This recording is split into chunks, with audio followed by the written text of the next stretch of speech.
আসসালামু আলাইকুম রহমতুল্লাহ। প্রিয় দর্শক, কেমন আছেন? আশা করি ভালো আছেন। প্রিয় দর্শক, নবম পে স্কেলের সর্বশেষ যা জানা গেল, চলুন আমরা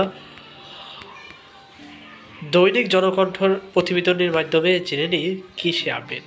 প্রিয় দর্শক, সরকারি চাকরিজীবী নবম পে স্কেলের চূড়ান্ত গেজেট আগামী 15ই ডিসেম্বরের মধ্যে প্রকাশ না হলে 17ই ডিসেম্বর থেকে কঠোর কর্মসূচি শুরু করার হুঁশিয়ার দিয়েছেন।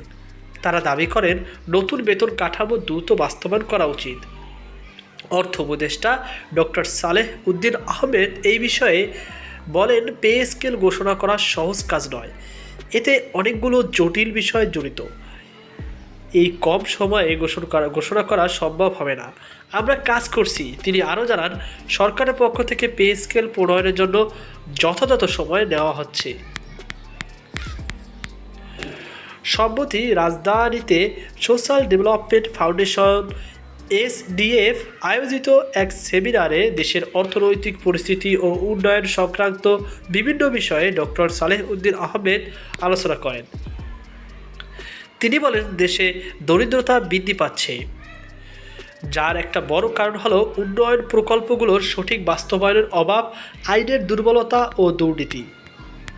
তিনি আরও বলেন, উদ্যোক্তা তৈরি করতে হবে, বিশেষ করে নারীদের উদ্যোক্তা হিসাবে গড়ে তোলা জরুরি, কারণ তারা হিসাব নিকাশে দক্ষ ও পরিবারের কল্যাণে খরচ করে। ডক্টর সালেহ উদ্দিন আহমেদ বলেন, শহরে বিকাশের পাশাপাশি গ্রামগুলোর উন্নয়ন অত্যন্ত জরুরি। শহর দরকার হলে গ্রামগুলোকে আরও আকর্ষণীয় করে তোলা দরকার।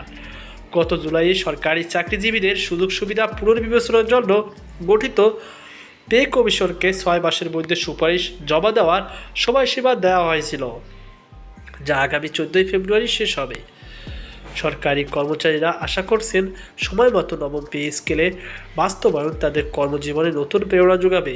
তবে এখন পর্যন্ত গেজেট প্রকাশের বিষয়ে কোনো সিদ্ধান্ত আসেনি। তো প্রিয় দর্শক, এই ছিল আমার সর্বশেষ আপডেট। সকল আজকে পর্যন্ত আল্লাহ হাফেজ।